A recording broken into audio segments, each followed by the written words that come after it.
Hi Eddie, how you doing? No, good, thank you. And you? I'm very well, thank you. Very well.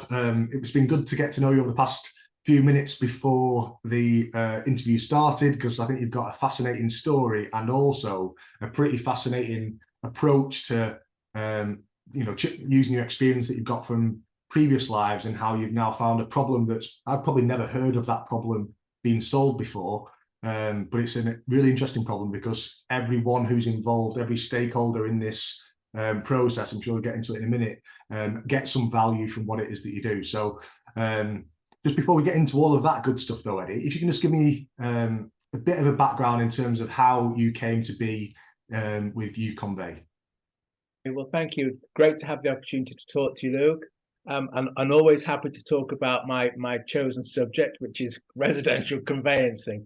So I am by profession a solicitor for many years. I set up a firm of solicitors called Goldsmith Williams back in the 80s and 90s. In Liverpool, we started with two people, and we ended up with about 380. We dealt with conveyancing nationwide, and we became one of the largest conveyancers in the country. So, all my career, I've dealt with residential conveyancing. I left that practice just over 5 years ago, but obviously, with my experience, I have felt the pain of home movers over the last 40 years. And I felt as if I could still contribute something to the industry with my knowledge. And that's the reason why I set up You Convey. I feel that home buyers are involved in a very stressful experience. It's a process which, quite honestly, is not fit for 21st century purpose. And countries such as Australia have a much better, clearer process than we have. But we are stuck with what we have, and therefore I thought to myself, how can I improve their journey? And it's quite simple, really. I try and keep them engaged, home movers engaged through that long period, as opposed to them sitting on the sidelines, never being able to get through to their solicitors, not knowing what's going on, and feeling stress upon stress. And I feel as if I can actually help reduce that stress, not eliminate it entirely, but help reduce it by an arm round them and keeping them engaged. So we were talking before. There's probably three, maybe four major stakeholders in this process that you support in terms of the estate agent, the mortgage broker or advisor, the actual customer who's buying the house, and also the solicitor. So I think it'd be good for just to get an idea of like how your business fits and then also what the benefits are to each one of those customers. So I think it's quite a unique proposition that you're sat in the middle of that and everyone wins if they use somebody like yourself. You're quite right, Luke. There's the broker, the introducer, the estate agent, the broker. There's the customer, and then there's the solicitor acting for them. There's also the solicitor acting for the other party, but I don't deal with them. And you're absolutely right. Everybody gets some value from this. The estate agents or the mortgage brokers who recommend the customer in the first place get a benefit of being able to get more up-to-date updates through us. Quite often they can't get access to the solicitors. They're waiting for calls back. I will actually respond and I will give them updates from our system. So that's a benefit to them. And Plus, it also speeds up the process for those estate agents as well, because a lot of the time, if it's going to take 6 months or 9 months to complete or whatever it's going to be, that's they don't get paid till a lot of time in that process. So that's going to improve their ability to generate cash from a sale as well, which is a massive factor for huge importance, hugely important to estate agents. The stock turnover. We routinely reduce the timescales by about 6 weeks. So yeah. it goes down from, it's still very long. It goes down from 18 to 20 weeks to about 12 weeks with us. And that's because we're proactive and we're on top of it the whole time. So they love it because they get satisfied customers who say, thank you very much for referring me to You Convey. They did a wonderful job, and they get quicker turnover. The solicitors who I deal with, and I only deal with a very small number of hand-picked solicitors who I know are very responsive and very proactive.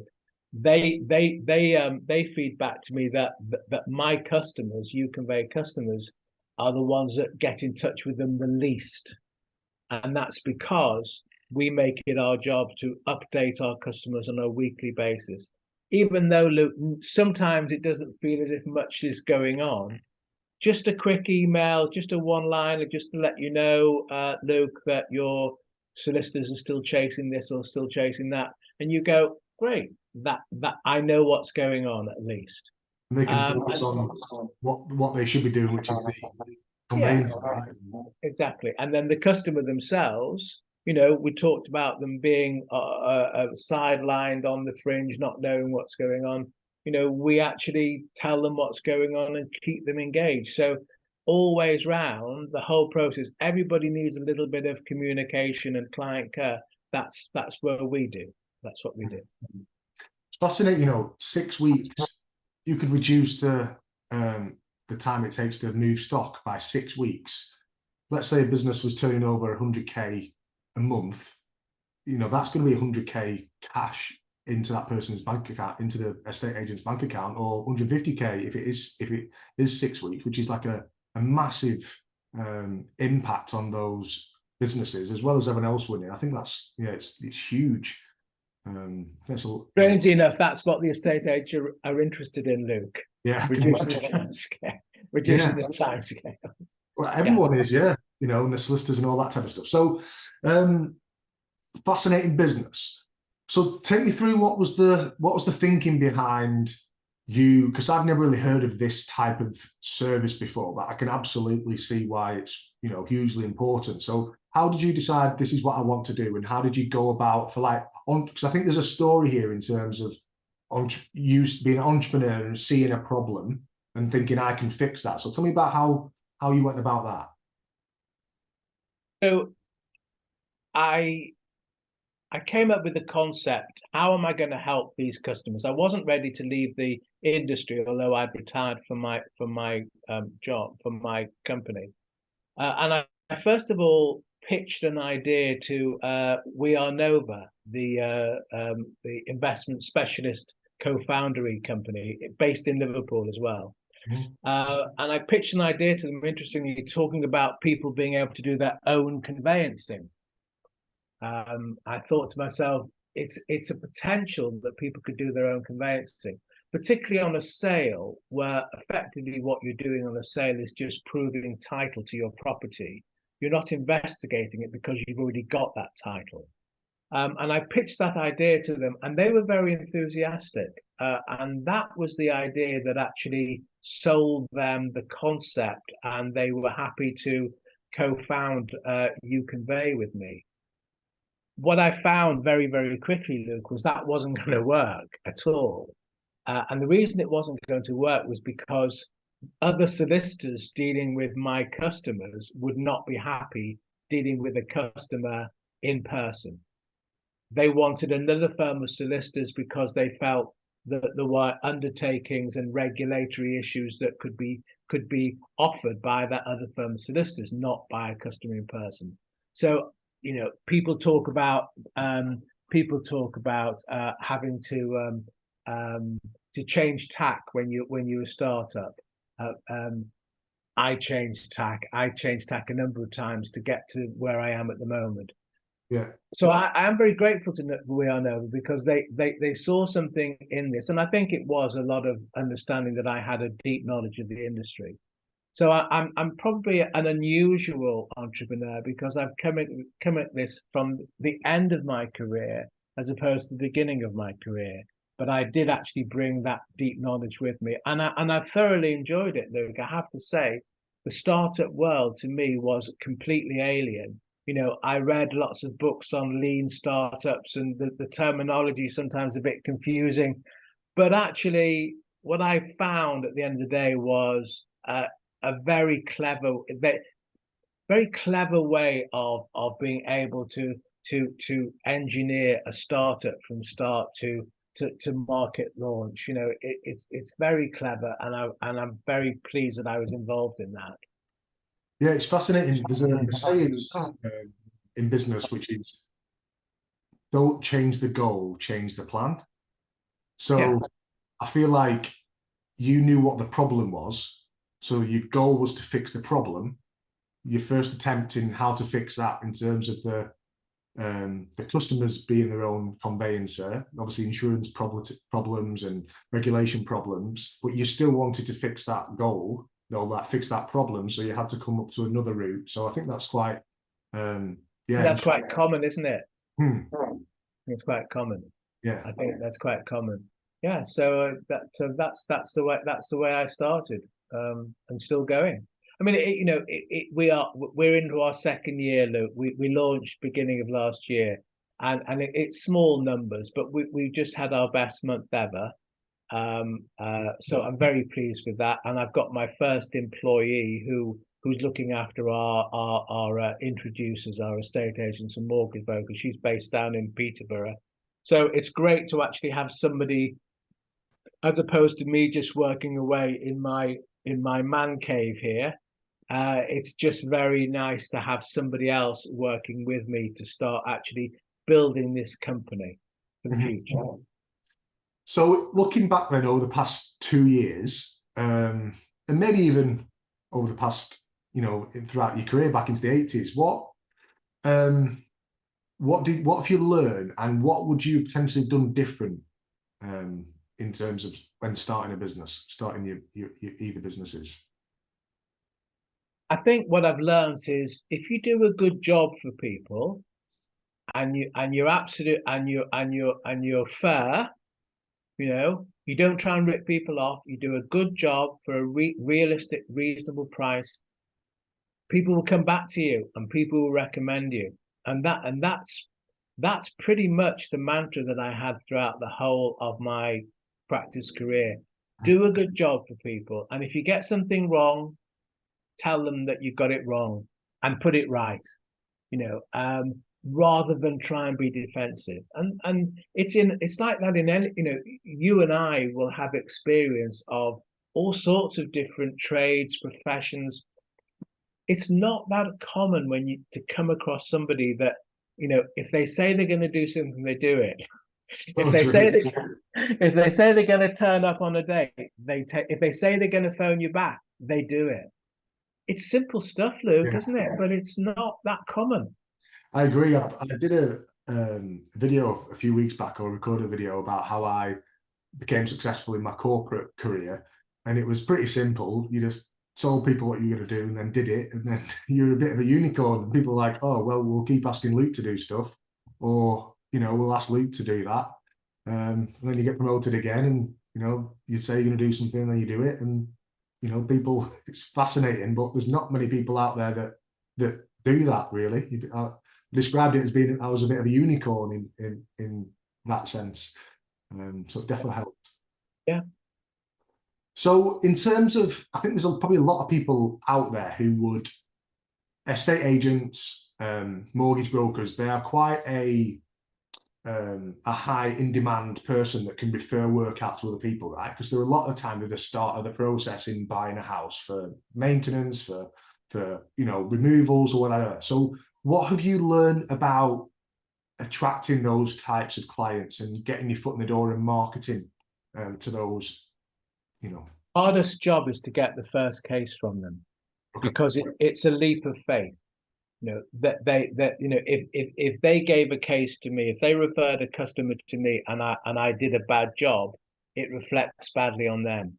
So it is a leap of faith, and some people are just prepared to give somebody like me a chance. I do think it's helped with my background. I mean, although when I was in Goldsmith Williams, we dealt with mortgage brokers rather than estate agents, I did have a fairly high profile in the industry. So it's odds on that people will have heard of me, or certainly they'll look me up on the internet, and they can see I've got a history going back quite some way. So that helped me. And let's face it, I've got connections in the industry.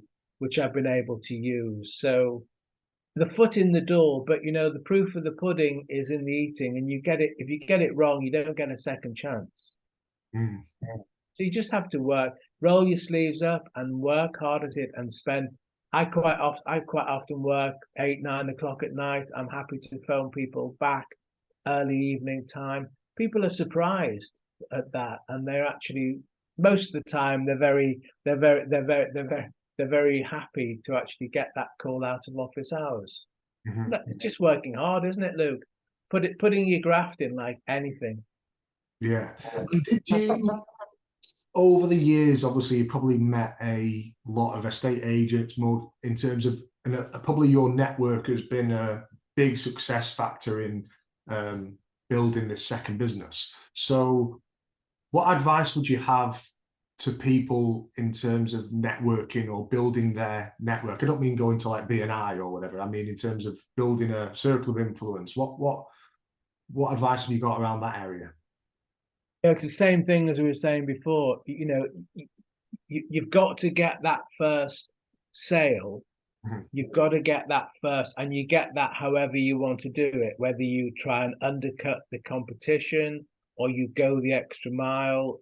You know, but you've got to get that first sale or case, and then just do a good job and show. If you, I always used to say, the industry knows when you want work, and the industry knows when you don't want work. And if you're hungry for work and you're enthusiastic for work, people respond. You know, that terrible expression, people buy from people, but it is true, isn't it? It is true. I've never had any sales training, but I do like listening to people. I find something interesting in anybody I speak to. And you know what? Maybe you shouldn't say it, but you know, it's easy.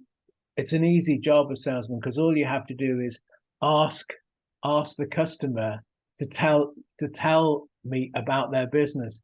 And everybody loves talking about themselves and their business, don't they? Yeah, I couldn't agree more. And getting a massive like integrity is big part of your success, and then also empathy as well. So understanding, and one of the ways that you find out empathy is by asking questions, right? You've got 2 ears, 1 mouth, and just finding out how things are going, what the problems are, and then when you do get the opportunity, you know your word is everything, right? Exactly what I do. You let the customer talk, and you think to yourself, that's where his problem is. That's where her problem is. I can help with that. Mhm. Don't tell them what the problem is. Let them tell you. Yeah. If you say it's not true, if they say it is true. Yeah. So in terms of being a startup then, what advice would you have to people around financial management?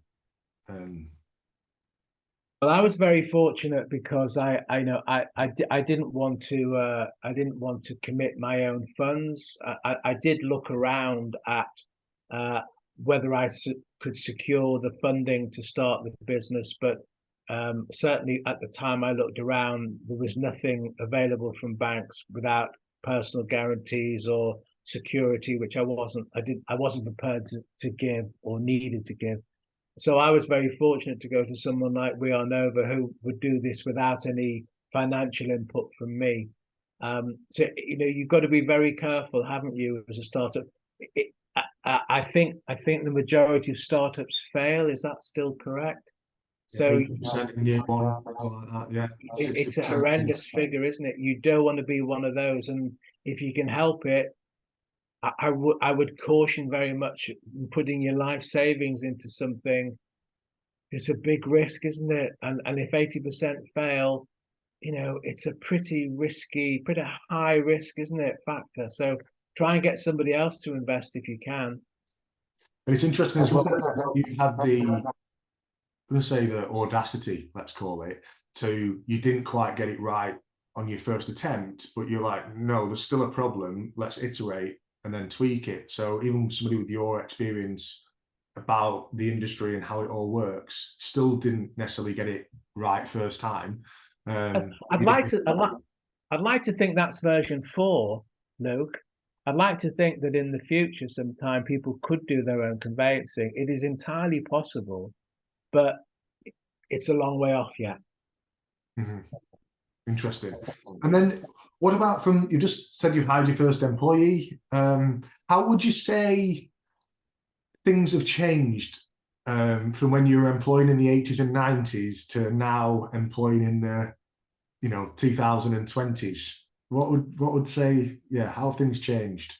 I don't know whether it has changed particularly, Luke. I mean, uh, the recruitment process was, we tried on the internet, one of these internet recruitment companies. Didn't really work for us. We got quite a lot of inquiries, but not the right kind of people.